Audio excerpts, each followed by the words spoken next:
Greetings, Blood Bowlers, and welcome to the All or Nuffle podcast, your one-stop shop for all things Blood Bowl. Greetings, Blood Bowlers, and welcome back to another episode of All or Nuffle. And today we're going to be talking about some Skaven, and I'm joined by my friend and long-term Skaven coach, Gavv. Hello. Thank you for coming on, mate. No So we're going to do. I know you listened to episode 2, Wood Elves, didn't you? Yes. We're going to do basically the exact same structure for every team. And today is the turn of the Dirty Rats. So, first of all, mate, let's introduce you a little bit. How long have you been playing Blood Bowl? How did you get into it and all that business? So, I started originally back in college, back in 2002. This was like... Wow, so first edition then, really? Yeah, near enough. What happened was I was at college, went to a mate's house, he pulled out the ball board. I said, what's this? And he was like, we're basically going to play a game, and showed me what to play, and basically started playing a few games, got really into it, made my own teams, then sort of fell out with the game because we sort of drifted about as mates. Then we do still talk, but... Well, sorry to interrupt you, what I don't think helped there is that Blood Bowl then got neglected for many, many years by Games Workshop. I felt like it got put on the hiatus. Well, you're talking like, what, 17 years between edition 1 and 2? Yeah, I agree, yeah. So then COVID hit, I sort of found myself needing something to do, and I used to collect Magic the Gathering, and I was on a site that also collected Blood Bowl. Oh, right. And I just clicked it straight in, and then immediately found a Skaven team, started click that in there, and then started playing. I had a few friends who I tried getting into and didn't particularly catch, and then got into, met with you. Someone who... Well, you actually, I if can just interrupt for a second, I'll tell you the exact story. So I told these guys who were listening a couple of episodes ago, I used to play 40k and Middle Earth. It didn't used to be called Mesberg back then. It used to be just Lord of the Rings, everyone used to call it. Yeah, I remember the game. I used to just play that, and then obviously it took like a 15-year break, and then obviously things were becoming more lenient after COVID. And I came down to Ian's house, who was a mutual friend of ours. Yeah. And you guys were playing Age of Sigmar. And I were explaining to you, like, I used to be into all these dice games, tabletop games when I was younger, but I've had a really long break, blah, blah, blah. Yeah. And obviously at this point, we'd met enough times for you to know that I were a New England Patriots fan, as are you. And I just remember halfway through a sentence, you pointing at me and saying, interrupting my sentence and being like, you would love Blood Bowl. And like, yes. And then like 3 weeks later, you gave me my first ever game at Ian's again. Yep. And then 3 weeks after that, I bought the second season edition box. Simple as that. I always felt bad about that because I introduced you to it how I would introduce most other people. Through file. I basically went, here's the human team, which are a good team in themselves. And I went, right, I'm going to play Skaven. So the hatred was always there. Let me interrupt you again. What you did is, you made me play the benchmark, run-of-the-mill, middle-of-the-park team, and then you said, so what I'm going to do is play one of the most OP teams in game. Yeah. I thought if you could stay with the game after being absolutely annihilated by them, then you would love the game. Yeah. And it was, do I take it easy? I mean, let's face it, we're sat here doing a Blood Bowl podcast, so it obviously fucking worked. There we go. It was, do I play orcs and let him play humans, or give him the choice? And I went, no. He wouldn't want me to go easy on him. So I thought I'll fetch my Skaven, and I'll just show you how diverse it could all be. I don't think it was bad. I think it was 2-0, 2-1 to you. Yeah. I think. Yeah. I think it was. Yeah. Because I thought if you could get the taste of what a touchdown felt like. Well, that's it, innit? Yeah. And I think if you ever do teach somebody, if this is for everybody, I think if you ever teach somebody Blood Bowl, even if it is just giving them a touchdown, giving them that sense now, if I'm ever teaching anybody how to play Blood Bowl, my main goal is, like you said, let them sample what it feels like to, try construct and choreograph the events that lead to a touchdown. Yeah. For me, my alt rule is always make sure they get a taste of everything, whether that's ensuring that they foul somebody so they get to see what a foul's like. make sure they do a rush or go for it or whatever. Yeah. Like, make sure they have a go. Obviously, there's some that you can't. For example, if you're playing a team that's really good at passing, you're not likely going to be able to do throw teammate in the same game. But depending on what team you're playing, getting them to have a sample at everything that team has to offer within, like, you know, the rules at game is absolutely key. Because as we all know, Blood Bowl's main thing is that it's just chaotic. Yes. It's just absolute chaos. So the more you have a go at, the more of that chaos you're going to get, the more crazy it's going to be, the more you're going to love it. Yeah. I find always asking somebody, so what do you want to do? What kind of team do you want to play? Yeah, exactly. Sitting down and having that discussion.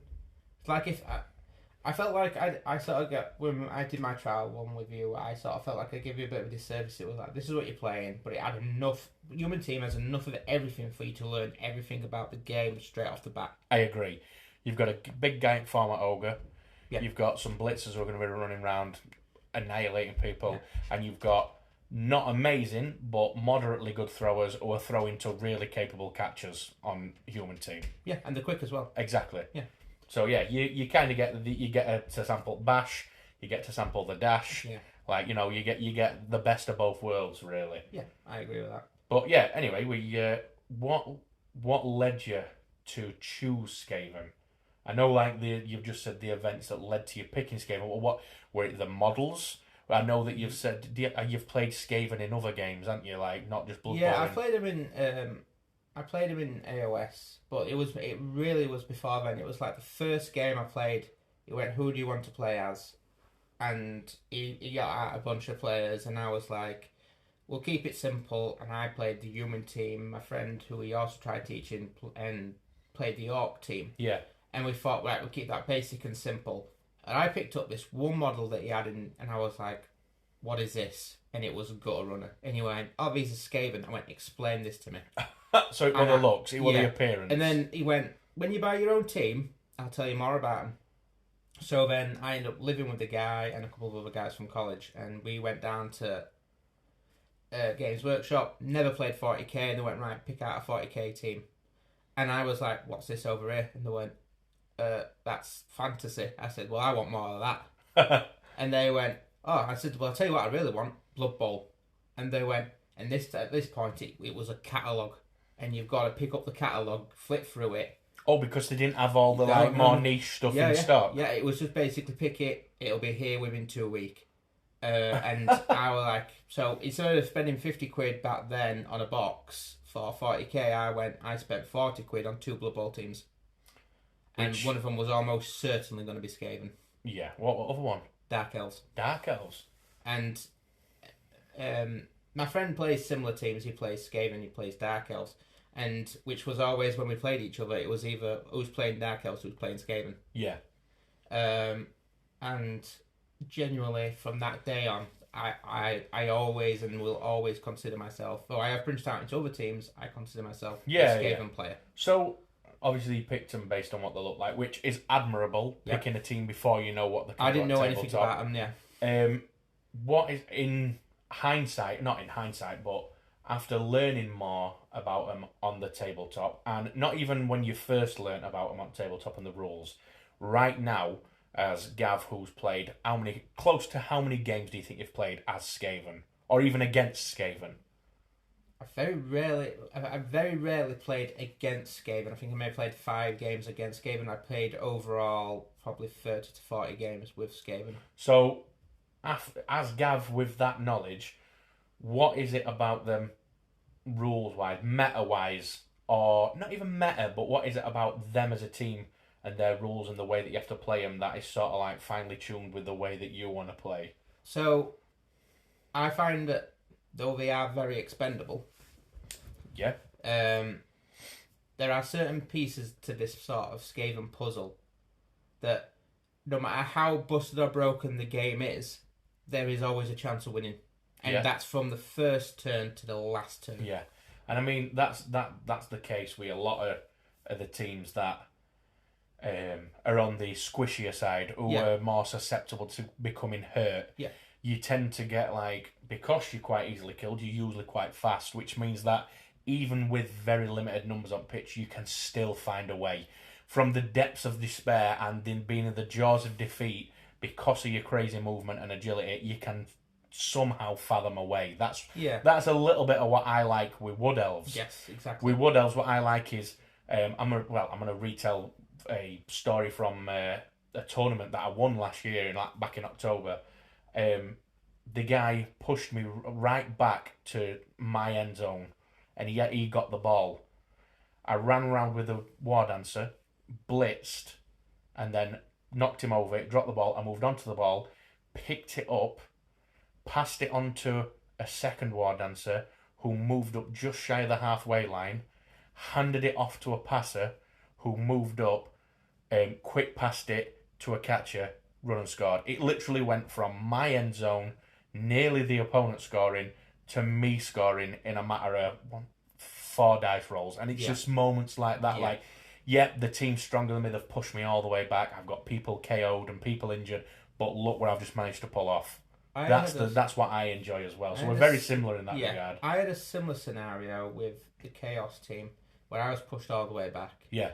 And then it was a 0-0 second half, 3 turns left, and I generally think he would have had the better of me. And then I left a gutter runner halfway up the field, and I just left him there for ages. And he was like, "What are you gonna do with this player?" I'm like, "I don't know yet." And it was only until he dropped the ball through a go for it. Yeah. Picked it up, passed it, ran it, handed it off, straight up. Yeah, it reminds me like ticky-tacky football, like ping-ponging it from one player to the next. And it was like, it required picking up the ball, 2 or 3 dodgers out. Yeah. Running it up, handing it off to another gutter runner, and then running the length of the field. So within a turn, I'd covered the length of the field and won 1-0. Exactly. And I find that with Skaven, my biggest selling point, if you've done anything, there is no point in that game that you'll never feel like this is absolutely a loss. Yeah. You might feel like there's moments where it's close, but there'll always be that little flasher like, we can still do something. We can do something. For me, one piece, and I find that the more I play, the more I don't always rely on the gutter runner. I rely on various other things to happen in order to get... For the gutter runner to take advantage of. Yes. It's like, that's the cherry on top. Yeah. It's like, these are the recipe. Yeah. This is what happens. Now, you see, that plays quite similar to a Wood Elf War Dancer. Yes. Like, don't get me wrong, I have played it this way where you're very aggressive with the War Dancer, and because it's a blodger, you're running in, doing crazy, even two dice uphill blocks sometimes because you've got blodge, so there's not a lot going to knock you down. But there's times where I'll just have him, let's just imagine, like, speak about it in, like, American football terms, have him in sort of, like, a linebacker position. Yes. And play very observational, like, he ain't going anywhere until there is something abundantly clear that he can take advantage of. Yeah. Do you know what I mean? Yeah. Kind of like that. So in summary, Skaven, you like Skaven for the same reasons that I like Wood Elves. It's you might get battered, you might get pushed around, you might get bullied, and you might have moments where you think, God, this isn't much fun, but then you'll notice something will just click. It'll be like you'll see stars align, and you think, oh, there's this player's in this range for a handoff, then I can... And it's just like, this is where this team's coming to its own. Yeah. That is exactly what I like. I mean, another tip that I've found with playing Blood Bowl is if you make your opponent feel like he's capable of absolutely running you off the field... They become complacent. Yeah, and they make mistakes. Yeah, absolutely. And you cannot afford to ever do that with Wood Elves or Skaven. No, they will... Yeah. It's like, in the exact same tournament I've just been on about, he lined up with Blackhawks. He were kicking to me, and didn't have to do this, but I just very politely said, "You do realise you've left us 2 square gap at one at sidelines?" He went, yeah, that's fine.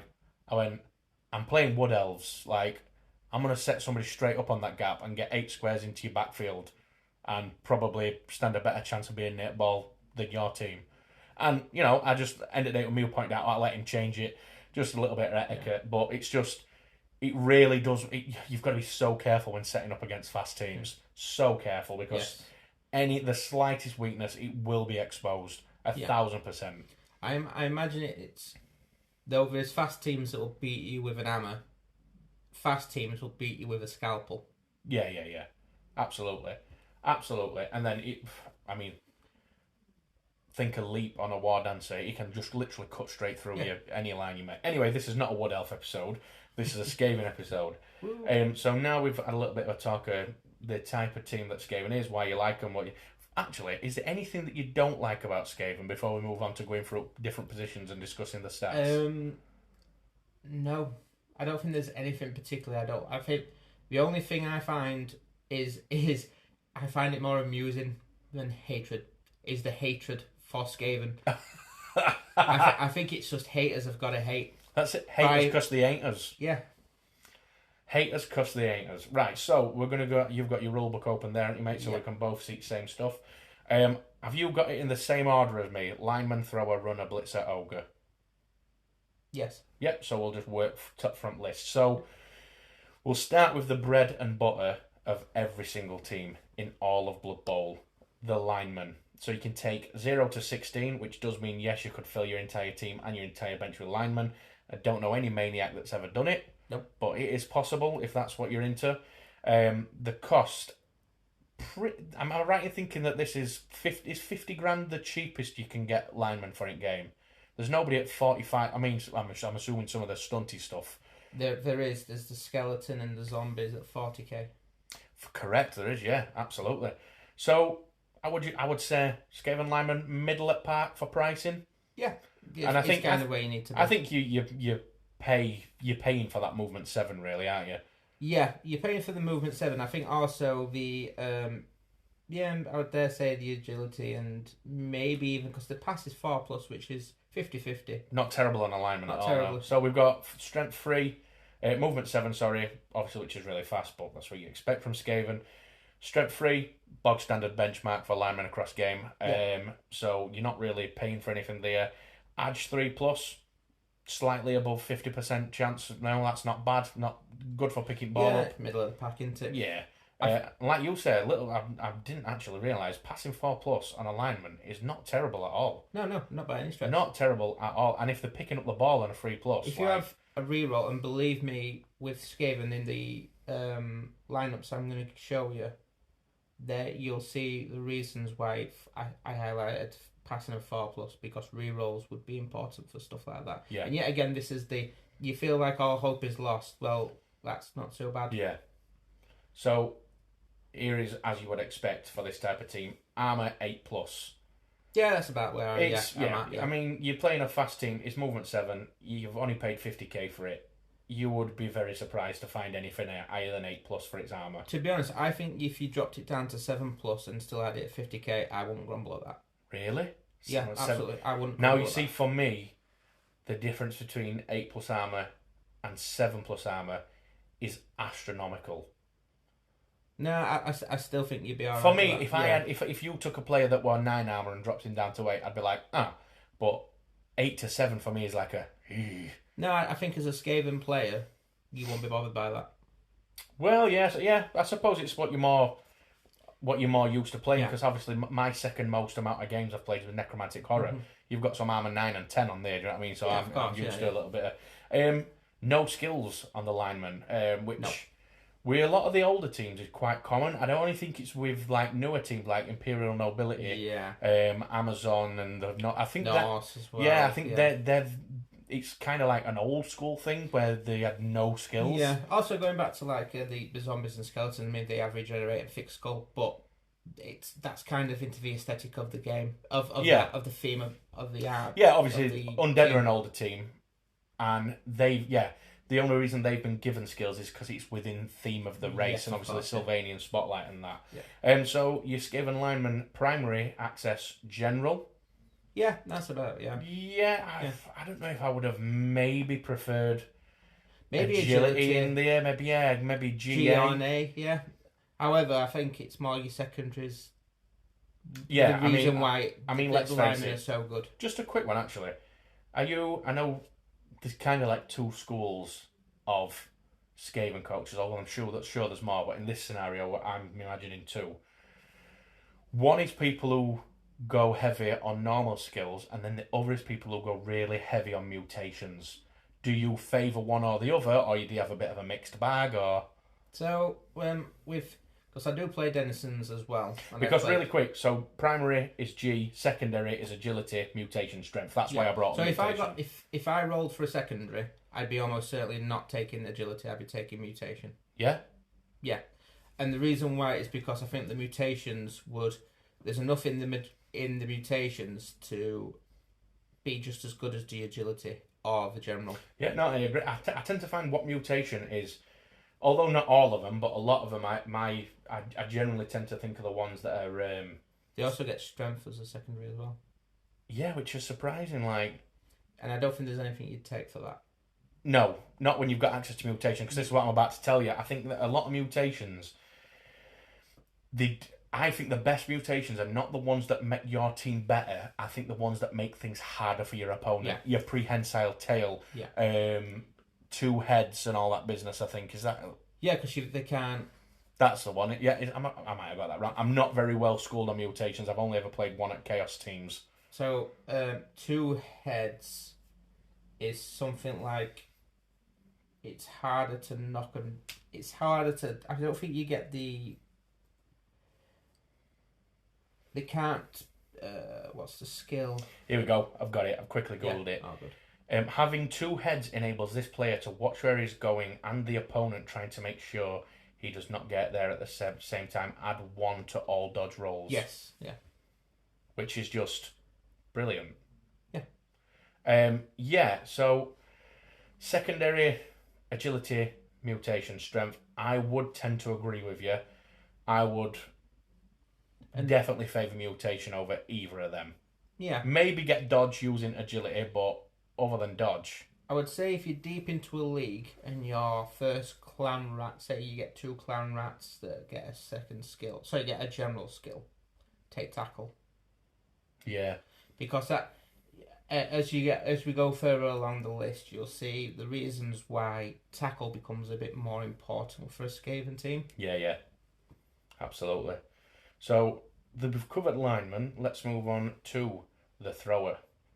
So you can take a maximum of 2 Skaven throwers, and here's where we get into the costly players. Sitting at 85k. Yeah. Without speaking about its statistics and stuff now, because we're going to go into detail with them, just really quick, do you think that price is justified? Do you think it should be a little bit cheaper, or should they be a little bit more expensive based on... I'd say, and though you are not going to like this, they're the best thrower in the game. Yeah? Yeah. Really? Yeah. Well...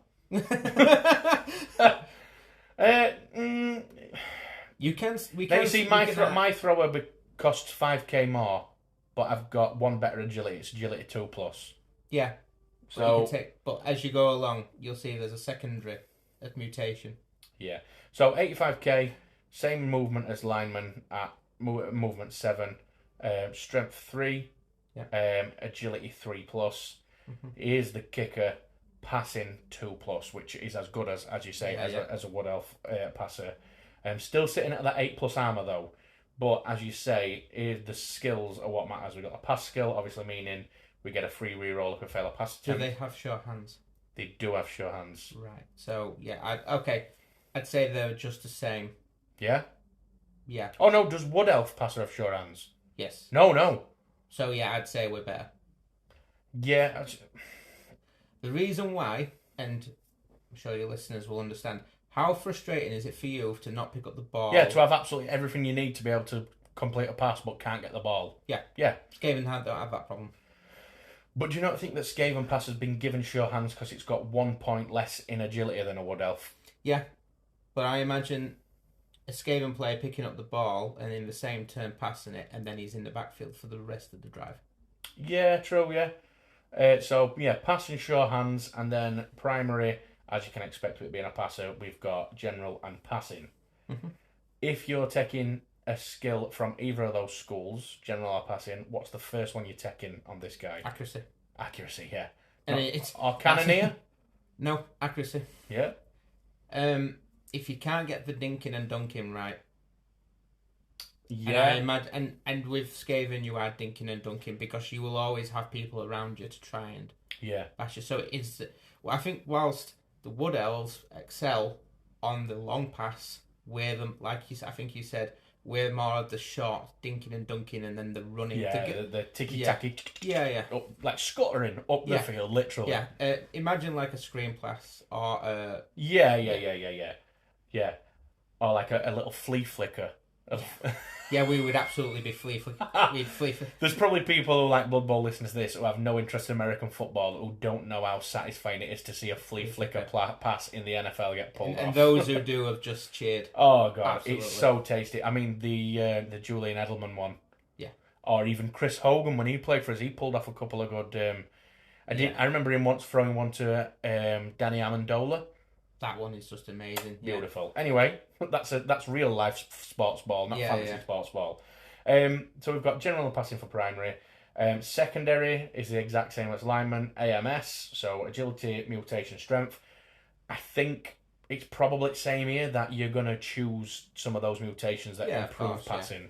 Yeah. Probably. That's what I mean. I'm not even a Skaven player, and I don't play really any teams that get mutations, but it just feels like a little bit of a no-brainer, doesn't it? Yeah, no-brainer, really. I mean, what mutations is there to help with passing? I know there's a lot to make your opponent's passing worse.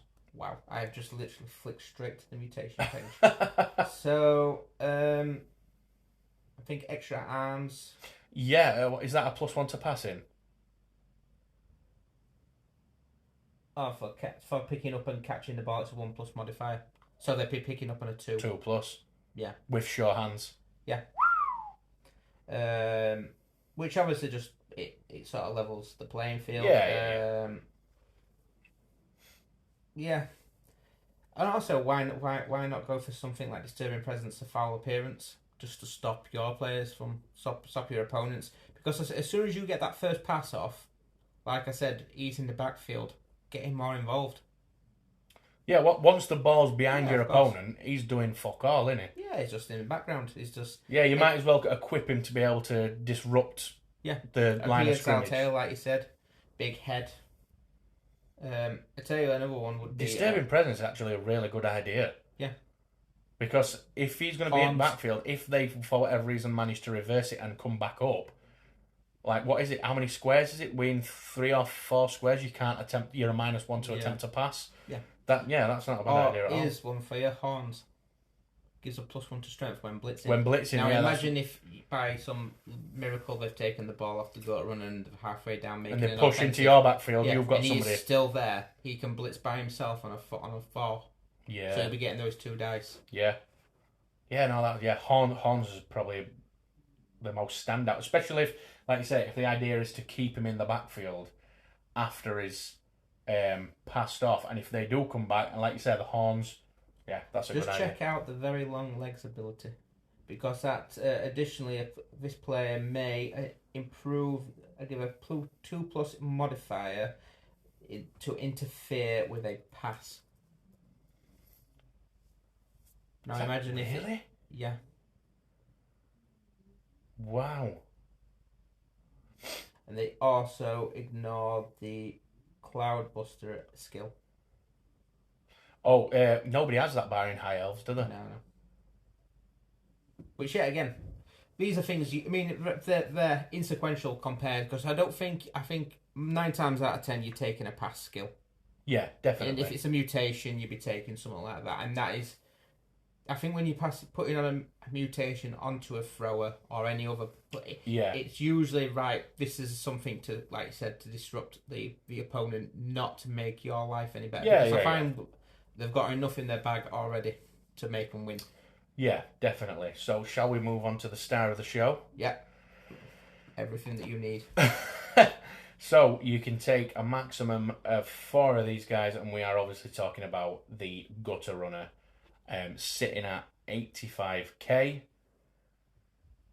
Movement 9, which is unchallenged the highest any model in the game has. Yeah.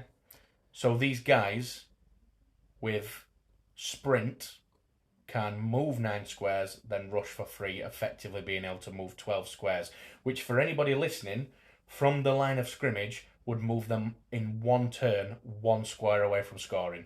Yeah. And they're only 85k. Mm-hmm. That's wild to me. Fair enough, they're only strength 2. I get it, that's weak. 2 plus agility, fantastic. 4 plus passing, as we discussed earlier on linemen, is not bad. 8 plus armour, standard, and they come with dodge. See, there's only, I think for me, this entire section now is you have to justify to me why they aren't 95k. Right. But also, there's 2 stats I think you need to look at when you're looking, and there's only 2. Forget the strength, forget the agility because it's 2 plus. So yeah, that's good, right? Forget the passing ability, you don't need it. Forget the armor, you don't need it. Even the dodge is, 2 things you need to look at when you is 85k, yeah. Movement 9, and the fact you can have 4 of them. Correct. I generally, I can't justify it. I can't justify it. You're going to say I can't justify it, but that's how it is, so get over it. Yeah. Yeah. The I must admit, Skaven are fun to play against for people who use a lot of gutter runners because, and I'm not just saying this in like a comedic way, but in my opinion, with how overpowered gutter runners are, it makes it very fun to take them away from Skaven players. Yes, yeah. To see a Skaven player's heart shatter into 1,000 pieces and wonder, how am I going to win this when you kill the gutter runners? It's phenomenal. If you eliminate all 4, then yeah. Oh god, yeah. Mind you, I've never played against anyone who's took 4. Never. I think max you've ever took against me is 3. Yeah. I've never played against 4. I have played 4. And it's only very rare scenarios I play 4, very teams I play 4. And that's generally because I know generally they can't hurt me. Halflings, goblins. Yeah. There's no that they can fetch out that would be... Yeah. 3... In a scenario where you think, right, I can safely put 4 strength 2 players on here and not be in too much danger. Yeah. I think the only reason I played you, because I think we were in a league, and I fetched 3 because I wasn't playing you first and somebody injured a gutter runner first game and it missed next game, and I would have been definitely playing 4. I think that might be about right, yeah. Yeah. So yeah, I mean, for me, they are the most overpowered position on the game. But in translation, once you take away the bitterness, what I'm effectively saying is they're probably the best position in game. Yeah. I dare say they're the best piece in the game. Next to the War Dancer. I'm going to offer a third party to this. Werewolf from Necromantic Horror. Yeah. Okay, so... Yeah. Once we do the Necromantic one... Which I'm not going to say on here, but once we finish recording, I'm going to reveal to you the order I've got kind of in mind. Yeah, and I get that. And to be honest, I've got one in mind. My top 3 are those 3. Yeah. Yeah. Yeah, definitely. So, go on, sorry mate, what were you saying? Just on the flip reverse, because I have to, being the Skaven player. Yeah, naturally. When you said that you hurt somebody, someone's got a runner, and it does hurt, I'm not going to lie, and you take it away. How much do you think, how good it feels, knowing full well that they've pinned you all the way down, and then within 2 moves, they've scored with a gutter runner? Oh god, yeah, there's nothing more frustrating than playing against somebody with multiple gutter runners, killing one and thinking, ha-ha! But then next turn, the other 2 team up and score in matter of seconds. Yeah. Yeah, absolutely. It's like reverse heartbreak immediately. Yeah, of course, yeah. Absolutely. And that's what we love. We love reverse heartbreak. It's like... So, now we move on to a bit of, I'm going to say it, a bit of an unsung hero of the Skaven team for me. These are the ones that when I've played against you and indeed anybody else that plays Skaven are a bit... They surprise me. Yeah. I'm always surprised.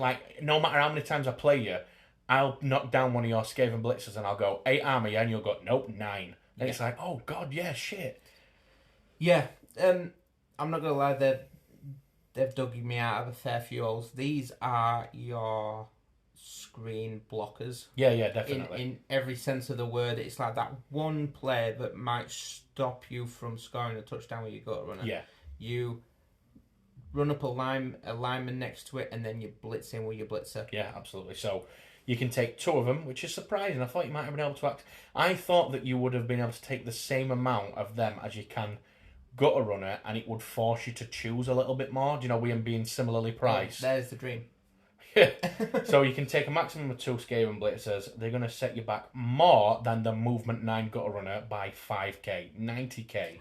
Yeah. For your 90k, you're getting 7 movement, which, looking at the roster, is pretty standard for Skaven. You've got your Strength 3, Agility 3+, passing the worst passes on the team, barring the Rat Ogre who can't pass at all, and 9+ armor with the skill block, which on an agility team is beautiful. Yeah. I mean, you've got your blitzers from Dark Elves that also start with it. Any agility team that you start off with like a general or strength skill rather than an agility one is always a good start, in my opinion. Yeah, I agree with that, yeah. So other than with the Skaven Blitzer, what makes them stand out? Well, no, sorry, because they don't stand out. They stand out to me, but that's because I've become like more aware of what of a bit of an unsung hero they are. Yeah, yeah. What gives them that, like, you said, the right to be that player. Yeah, what gives them the reputation? Maybe not to everybody, but at least between me and you, are like, they surprise me. I'm always surprised, like, oh god, it is 9 armor. Like, I think it might be the way that you use them, to be fair. Like, because they're always positioned in places surrounded by the lower armor guys. It's like, oh, I can just hit anybody and break armor on an 8, and then it's like, nope, that's 9. Yeah, it's... For me, I find that the fact is block is probably one of the best traits in the game. Yeah. And that the fact is you'll be 9 times out of 10 blitzing without this guy, unless you have a Rat Ogre. Yeah, definitely. And I think like late league, mid league, probably you will be picking up a skill. You either get the strength as a primary. While we're on that, what's the very first skill you gain to a blitzer on top of block? So I would, obviously, if I'm running 2, I'd give 1 tackle, and I'd give the other 1 dodge, and I'd initially make a slightly slower Skaven Gutter Runner. All right, Slightly worse, a pauper type. So you're going to turn one into a blodger? A pseudo Gutter Runner. Right, okay. Because for what you're not moving in, it's still strength, it's still movement 7. Yeah. And it's strength 3. So you're essentially, like, you're getting a blodger because he's got block and dodge. Yeah. And you're getting better strength, better armour for the cost of 2 movement. Yeah. Essentially. Yeah. So, one would almost certainly get tackle.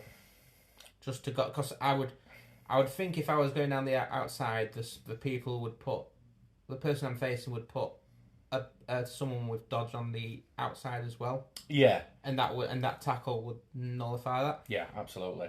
So, primary access, general and strength, as we've just discussed, sort of things you'd Mighty Blow is if you took a strength 1. Oh god, yeah, definitely. Secondary, we've got agility, mutation, and passing. So these guys these are the only other positional on the team with access to passing, either in primary or secondary. Yeah, it's very strange that you would have passing. I find that to be a weird one. But mutations, I would be taking horns, tentacles. With this guy, tail. With this guy, I think you want to take a more aggressive mutation. Claws. Well, claws would be a good one. Alternatively, because somebody would be wanting to break that 8 armor, so take iron hard skin, which stops claws. Yeah, absolutely.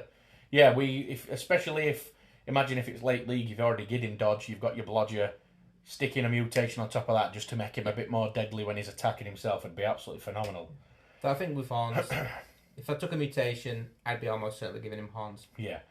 So, moving on to the most controversial, for you personally, Gavv, of all the positionals on the Skaven team, is the Rat Ogre. And the reason it's so controversial for you is because it costs you 150k to take him, but every single time I've seen you use him, it's been absolutely useless. Yeah, and he is. So, a Rat Ogre is essentially Skaven's big guy. You can take a maximum of 1. He's going to set you back 150k. What I will say is, though, 6 movement on a big guy is impressive. Yep. That's quite high for a big guy. Yeah. Strength 5, which is pretty standard for a big guy.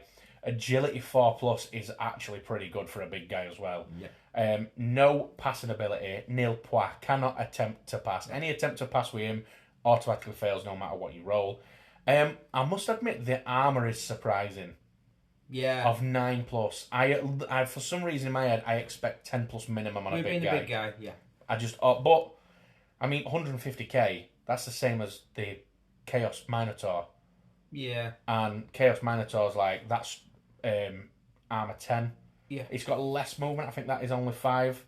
It's got a lot of similar skills though. In fact, I think they're identical, barring swap out prehensile tail for claws, I think. No, horns, sorry. Horns, yes. That's right. So anyway, moving on to skills. Animal Savagery. This is essentially Rat Ogre's version of like Bonehead, very stupid and all that all big guys get. Am I right in thinking Animal Savagery is the one where you have to roll to see if you hit your own teammates? Yeah, so initially the skill is if you roll a dice, and it's the same as initially as Blockhead 1, 2, and 3. If you put it in a block accent, it's a block action or a blitz. Oh, that's right. If the action you're declaring with him involves violence, i.e. a blitz or a block, he only fails on a 1. Mm-hmm. But if it's just to move, he fails it on it's a 3+ or a 4+. Yeah. That's right, isn't it? Yeah. And if you fail that D6 roll, he hits one of his adjacent teammates, doesn't he? Yeah, like if you fail, he just goes into regular Bonehead. Yeah. If there's someone near you, you just hit the guy next to you. Yeah. So is that right? If there's nobody near, if you fail that there's nobody near you, he just screams up at sky and can't do anything. Yeah. Otherwise, he's just knocking down, which normally 9 times out of 10 is a lineman, and then carrying on his merry way. Yeah, I'm just going to quickly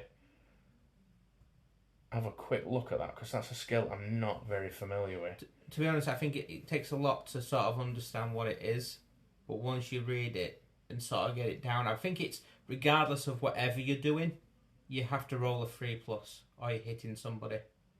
Right, okay. So it is what we said. If it involves violence, a block or a blitz, it's a 2+ to succeed. Yeah. If it doesn't, if it's just movement, it's a 4+. If you fail, you hit one of your adjacent teammates and can continue with the action as normal. Yeah. However, if you fail it and you've got no adjacent teammates, it becomes boneheaded. Yeah, essentially. Fine, so that's kind of one of the... Every big guy has a skill that kind of keeps him in check and gives him a chance to not be able to participate. It's one of the more... lenient. Yeah, because Bonehead's fucking ruthless. And Very Stupid is quite ruthless as well, to be fair. Always hungry. Always hungry, yeah. Another one, pick up your own teammate and fucking eat him. Yeah. Yeah, Animal Savagery, although... I think the only thing they're losing is they can't throw a teammate. But who would they throw? No one's really small enough. Unless it was a Denizens team, you wouldn't really care. It's there for just the violence. Well, yeah, true. So, also got Frenzy, which for me I think it's up there as one of the best skills in game for me. And the reason, not best, one of the most interesting skills in game. And the reason it's so interesting to me is the most double-edged sword skill of the game. Because so many inexperienced players use Frenzy and are so gung-ho that they fail to realise, oh no, you've got to work out your assists for the second block. Yeah. Nobody seems to ever prepare for, right, I've got a 2 dice block here because I've got an assist, then I'm going to push him back. You could push him back and be on a 3 dice uphill block. You know what I mean? You've got to... That's why I find it so interesting. I find what a lot of people do wrong with the big guy is trade big guys. Right. Big guy into big guy. Yeah. Generally don't understand why they do it. Well, the only reason I would ever do that is if I'm taking a tree man because he's strength 6, so he can bully other big guys. I find that he's the exception to the rule. Everyone else, like your yetis, your trolls, your ogres, your rat ogres, why? Yeah, I don't get it. But I do think a lot of times... It's I want to see which one's harder. Why? They're both equally as hard. Well, let me just defend people that do that for a second. I think what happens there is I think somebody commits their big guy to be in a battle with the other person's big guy, on the understanding that the other person might do the same, so that they stay locked together and don't do much else. I could be wrong. That's just maybe a bit of psychology behind it that might be why people do that. I mean, think of like, again, the tree man. I take him. He always gets rooted. Can never do very much, but he gets to keep his tackle zone. I know my opponent is then going to avoid the middle of the park because they don't want to get hit by a strength 6 player. Like, you know, I'm trying to think of like, if they're thinking it's similar sort of thing, but not a tree, just like, right, if these guys stay here, that's 2 big guys taking up quite a big space in the middle, a lot of tackle zones and stuff. Do you know what I mean? Yeah. As he's a big guy, he's got Loner 4+. We don't need to go over what that is. Mighty Blow +1, which pretty standard for a big guy. The standout thing here is Prehensile Tail, which I'm right thinking to dodge away and -1 to your dodge roll. Fantastic. I think that's probably up there with mutations as one of the best mutations in terms of being detrimental to your opponent's actions. Yeah, it's that sort of it knocks everyone down a peg when it comes to dodging out. And there's no worse than they're thinking, all I'm going to have to do is dodge out this big guy's way, and it's like, wait, there's a +1 modifier to it. Well, that's it. Like, and everybody forgets. Like, I just imagine me being surrounding your rat ogre with wood elves, and then me thinking I can go on my merry way and do 2+ dodge outs into open, and you suddenly like, oh no, it's a 3. Although it's 3+ is still a very achievable dice roll. Yeah. My entire mentality changes. Like, oh. Yeah, and a dodge out is a turnover. Exactly. So they'll go, I don't want my lineman getting beaten by this, so I'll dodge him out. Yeah, if you fail that once, then it's right, turnover. Yeah, that's it, absolutely. Access to strength for a primary, as you would bloody well expect for a big guy. Everything else sitting in secondary. Yeah, not a general skill, though.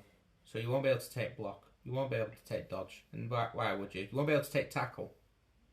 No. Yeah, this is just rough. So, what is the... Alright, bear with me a second. Primary is strength. What's the first strength skill you gain him? Let me just jump to him. I think usually off the top of my head, it'd be something like guard. Yes! That's why I crossed my fingers then, because I was just about to say it. I thought, no, I'm going to see if he's going to say the same as what I said. Guard. 1,000%. And that's only because you'll be putting that sort of pressure on your... Like if you're lining up next to lineman, it helps out the lineman as well. Correct, yeah, absolutely. And obviously that's what, and it's kind of what the lineman, if you're putting it next to next to a blitzer as well. There you go. And I think you'll see throughout my lineups that I've created, and I'll showcase you. You'll see why that's the case. Yeah. That I bring guard. Yeah, I very much like guard. Or fend or stand firm. I love fend. Just to stop the frenzy back. Yeah, I absolutely love fend. I don't know why people don't like it. I think it's absolutely fantastic. So, bearing that in mind, that you're going to go through some rosters with us. Basically what I did, I spoke to Gavv the other night and I just said, listen, you're the Skaven coach. Prepare 4 Skaven rosters of varying types, like, potentially for different play styles or taking things that you wouldn't usually take, and he's going to go through them, and I'm not going to critique them. I'm just going to ask questions and like stuff like that. What I would like you to do, though, am I right in thinking that you've added some SPP on? No, you've not added anything. No, but as I go along, I'll talk about what you would add. What I'd add, yeah. Right. Okay. So, Gav's got. Have you got names for him? I have sort of subtitles, so I know which one. Yeah. So, would you please grace us with your very first of 4 Skaven rosters, please? So the first one is out of box. This is Skaven 1 out of box. Everything you get in box of Skaven. So you'll get 2 blitzers. Obviously, if you put in SPP, you'll be putting your tackles, you'll be putting your guard on them. Absolutely. 6 linemen. Obviously, that's what you get in the box. 2 gutter runners, 2 throwers. So gutter runners, you'd be taking your dodge skills, you'd be taking sort of stuff to help out with that. Maybe even catch. Yeah. And stuff like that. Absolutely. Throwers. So let me recap really quick. You get 6 linemen in the box. Yep. How many throwers? 2. 2, so you get a maximum. I'd recommend, so you're obviously allowed to only field 11 at a time. Yeah. I'd bench one of your throwers. to keep him safe in case you lose. Obviously, yeah. Because obviously, if someone comes and gets that first thrower, you'll have a backup. Right. So, no Rat Ogre out of the box. Obviously, no. You get 2 blitzers. Yeah. 2 throwers. Yeah. 2 gutter runners. Yeah. 6 linemen. Yeah. How many rerolls are you getting with that? 3 rerolls. So you're maxing out on your thrower and your blitzer, and you're taking half the amount of gutter runners you can take, and you can still afford 3 rerolls. I dare say, and I know I've been saying this a lot on this podcast, the out of box, from what you get in a box, Skaven are up there. If you're buying your first team that's not in the starter pack, you start a box with your Imperial Guard, your Black Orcs, and you want to play a faster team, you'd be picking Wood Elves, or if you want something that's straight out of the box ready to go, you'd be picking Skaven. Yeah, not a bad shout. Although I do think Necromantic is up there as one of the best out of box teams as well. Yeah. Dwarves as well. Dwarves, yeah. So that is the setup that people who have bought just the box are probably best off running. Yeah, and I think that's just between first couple of games, and then you can see where maybe if I wanted something, then you can sort of think maybe I want something a bit more defensive. You'd be buying a Rat Ogre. Alright, I want to get more gutter runners, so you buy the blister set that you can buy from Forge World, which comes with 2 gutter runners. Yeah, I mean, but me and you both, I know for a fact, are not against just going and buying singles on eBay at all. Oh no, of course not. Yeah. I think the problem is that trying to find a gutter runner single because they go so quickly. Yeah, I would imagine. So that is very much what we'll call, although you've called it out of box, that's kind of like the bread and butter. Yeah. Skaven setup. So pumpkin spice latte of the Skaven world. Basic white bitch roster. So very kindly move on to your second one for us, mate. So this one is your Rat Ogre introduction. So this is the first of the Rogue rosters. So yet again, your 6 standard linemen, 2 gutter runners, 2 blitzers, a thrower, and a Rat Ogre. 12 players again, 2 rerolls. Wow. So, and in theory, if you've bought the box, all you would have to do is acquire a Rat Ogre to be able to field this team as well. Drop in a thrower. Drop in a reroll, drop in a thrower, add in a Rat Ogre. You're done. And I think that's perfect for somebody who wants the option to throw, but isn't too interested in pushing for the throwing game. Yeah, and I think it's more you're sort of leaning towards helping out your blitzers a little bit. Yeah, absolutely. No, I like that one. And for me, I don't know about you, 2 rerolls is my sweet spot. Yeah, if I take 3 rerolls, I always think to myself, that's a bonus. I could have not taken that and afforded something else. It meant in my mentality, it's like, I could have not took that reroll and afforded something else. Well, their rerolls are only 50k. So that's not much at all, really, is it? No. Oh, wow. Jesus. I think even in a league later on, you're only playing 100k for another reroll. Okay, fair enough. So with the first list that were out of the box, you're kind of forced to play speedy, aren't you? Yeah. Purely so because you've not... this build is just to basically ease up. You're thinking, right, I'm fast enough. I can ease up on this a little bit, and now I can be a bit more of a bash team. Yeah, this is where you want to have a go at running and also battering people lined up across from you. I like that one, mate. I like that. What about the third one? I'm assuming, I've got a feeling there's going to be a list in here that is all destruction. No, this is all gutter runners. All gutter, of course it is. So 2 blitzers, 4 linemen, 1 thrower, 3 rerolls. However, there's the option to drop a reroll and add another lineman. Wait, say that again. That's right. So 4 linemen. Yeah. 1 thrower. 2 blitzers. 4 gutter runners. That's 11 players. Jesus but you have Christ. 3 rerolls. You can drop a reroll and add another lineman. I mean, you have 12 players. However, I think 3 rerolls and 4 gutter runners. Yeah, absolutely.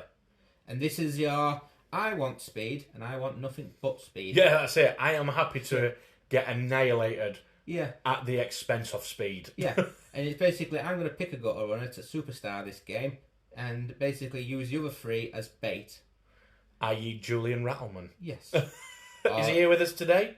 I've got my entire team here, but Trisk is my whole star. He's my number 13 player. He's the Blister Pack Gutter Runner.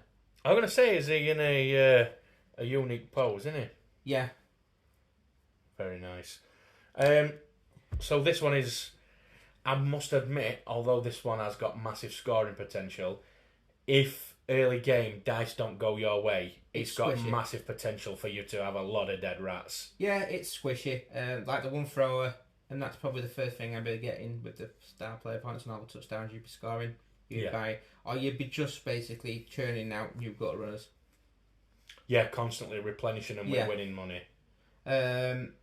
This one, it's fast, it's furious, it's everything that you need from a Blood Bowl team.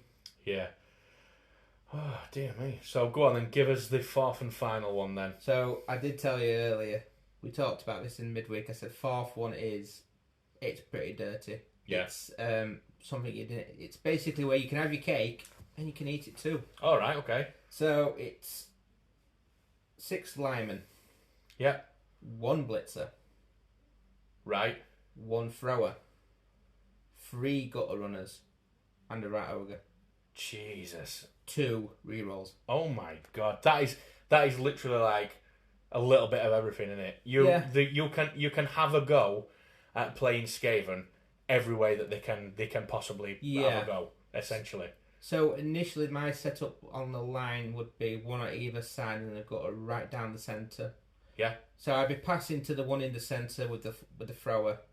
Yeah, the lineman and the rat ogre would be my screeners. They'd screen, knock the 2 out, make a path. Yeah. And then whichever path is on the left or the right, that gutter runner will be passing down to the other, handing off to the other gutter runner and running for touchdown.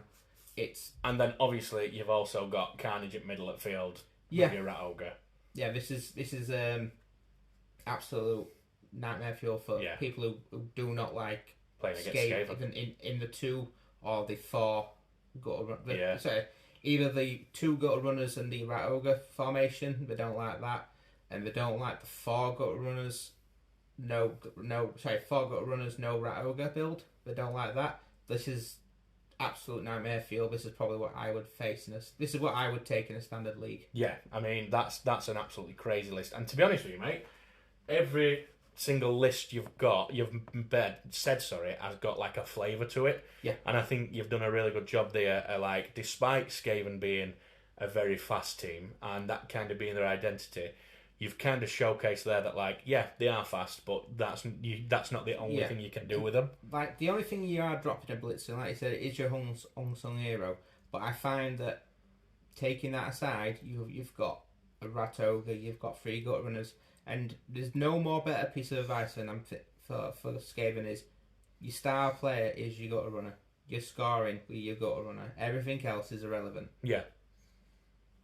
No one's celebrating the fact you scored with a blitzer. No one's celebrating you scored with everyone will be hating you because you're scoring with a gutter runner. Yeah.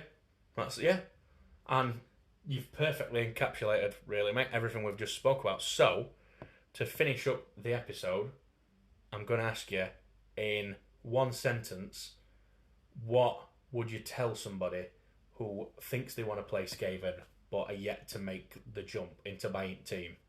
Do it. Don't look back. Simple as that. Do it. Don't look back, and just feel the heat and hatred from your opponent. Use it as fuel. Yeah. Well, I'll tell you what, mate. Thank you very much for joining me. You haven't convinced me to like Skaven at all, but I do appreciate you coming and have a chat, mate. It's been fun. If I had, I'd be very, very surprised. I know you're ride or die Wood Elves, and though I have to admit, we both haven't played each other's teams. No, not yet. I think that's because it's going to be a game. We might have to live stream it, but yeah, definitely. But yeah, thank you very much for listening, everybody. I hope Gav's been able to give you an insight into the Skaven team there. Certainly give me an insight to more than what I already know, but like I said, he hasn't convinced me to like them. But yeah, thank you very much for watching, guys, and we'll see you on the next one.